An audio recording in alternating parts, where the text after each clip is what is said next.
Assalamualaikum dan salam sejahtera. Apa khabar semua anak-anak murid cikgu? Cikgu doakan agar semua dalam keadaan sihat. Pada hari ini, kita akan belajar unit 18, Inovasi untuk Kita. Tajuk, boleh makanlah. Kita akan menguasai aspek tata bahasa, standard pembelajaran 5.3.4, memahami dan membina ayat susunan biasa dan susunan songsang. Objektif pembelajaran yang akan murid-murid capai pada hari ini, pada akhir pembelajaran, murid-murid berupaya membina ayat susunan biasa dan ayat susunan songsang dengan struktur yang tepat dan betul. Kriteria kejayaan pula, murid-murid dikira berjaya sekiranya dapat menyenaraikan sekurang-kurangnya 5 subjek dan predikat yang terdapat dalam ayat susunan biasa. Cikgu harap murid-murid dapat sediakan buku teks bahasa Melayu ya, rujuk muka surat 124. Kita akan belajar ayat susunan biasa dan ayat susunan songsang. Tadi cikgu ada sebut tentang ayat songsang kan? Apa maksudnya? Ayat songsang ialah ayat yang susunannya berlawanan dengan ayat susunan biasa. Kalau ayat susunan biasa, subjek berada di hadapan, predikat berada di belakang. Tetapi, bagi ayat songsang, predikat ini akan mendahului subjek. Predikat akan berada di hadapan subjek. Baiklah, jom kita lihat contoh yang akan cikgu beri ini. Lihat ayat ini. Kek itu sangat enak. Ini merupakan ayat susunan biasa. Kek itu merupakan subjek. Dan sangat enak merupakan predikat. Tetapi apabila kita nak tulis ayat songsang, predikat akan berada di hadapan. Sangat enak kek itu. Okey, jangan pening-pening lagi. Pada hari ini, cikgu akan sama-sama dengan murid-murid, kita akan belajar bagaimana untuk menukar ayat susunan biasa kepada ayat songsang. Selepas itu, kita akan tukarkan pula ayat songsang akan menjadi ayat susunan biasa. Jom kita lihat contoh yang akan cikgu berikan. Jom kita baca ayat yang pertama. Puan Zura pembuat pelbagai jenis kuih. Perkara pertama yang mesti kita lakukan, cari dulu di manakah subjek dan di mana predikat. Okey, subjek Puan Zura, predikat pula pembuat pelbagai jenis kuih. Ingat, ayat songsang yang cikgu beritahu tadi, predikat mendahului subjek. Maksudnya predikat akan berada di hadapan, subjek akan berada di belakang. Pembuat pelbagai jenis kuih. Pastikan huruf P di sini ditulis dengan huruf besar kerana kita tulis pada permulaan ayat. Subjek akan berada di belakang. Puan Zura.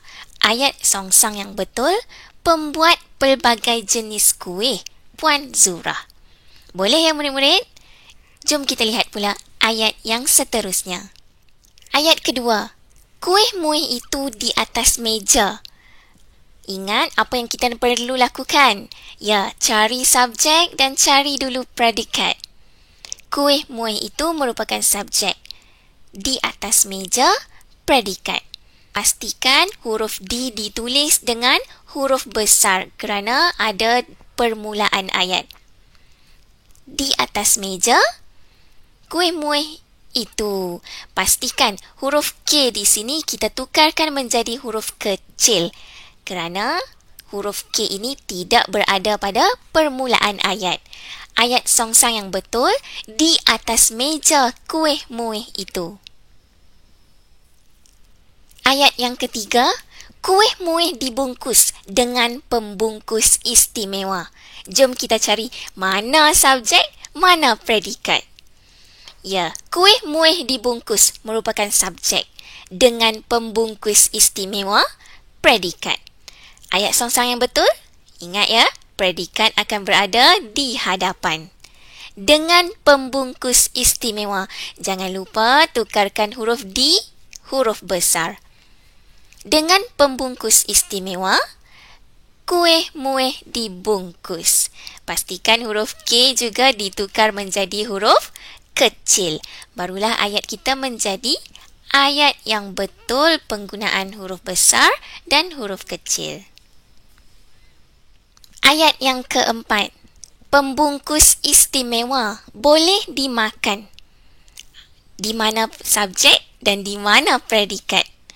Ya, bagus. Pembungkus istimewa merupakan subjek, boleh dimakan merupakan predikat. Ayat songsang yang betul? Ya, bagusnya anak-anak murid cikgu. Boleh dimakan pembungkus istimewa. Pastikan penggunaan huruf besar dan huruf kecil yang betul tau. Ayat yang kelima, pembungkus tersebut akan cair di dalam mulut. Yang manakah subjek, yang mana predikat? Ya, bagusnya. Pembungkus tersebut merupakan subjek, manakala akan cair di dalam mulut merupakan predikat. Murid-murid cuba baca ayat songsang yang betul. Bagus. Akan cair di dalam mulut pembungkus tersebut. Pastikan hadapan menggunakan huruf besar.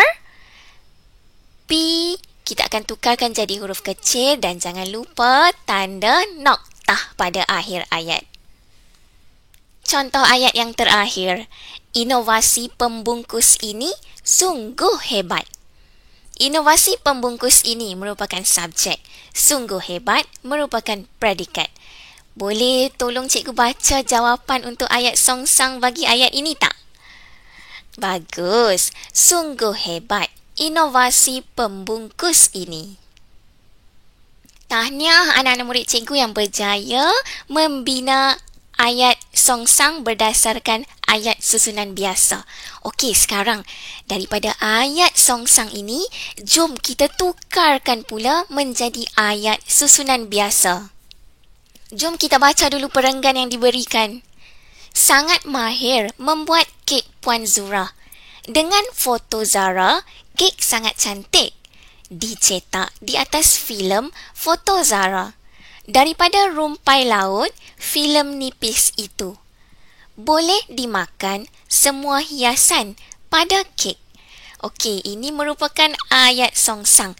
Perkara pertama yang kita lakukan, jom kita cari dulu yang mana subjek, yang mana predikat.